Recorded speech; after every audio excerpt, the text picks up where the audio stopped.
আসসালামু আলাইকুম।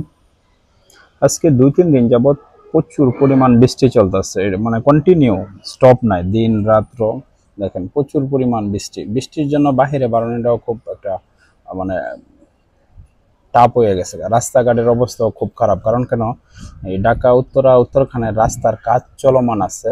তো এই কারণে রাস্তার কাজটা চলমান থাকাতে অনেক প্যাকট্যাক হয়ে গেছে। সেম লাইক গ্রামের মতো সিস্টেম হয়ে গেছে। মানুষ এখন বর্তমান আপনার জরুরি প্রয়োজন ছাড়া কি ওই ঘর থেকে বাহিরে বার হইতেছে না। আজকে ২ দিন যাবৎ কন্টিনিউ বৃষ্টি পড়তেছে। মানে এমন না যে আপনার ১-২ ঘন্টা বৃষ্টিটা স্টপ আছে, কন্টিনিউ।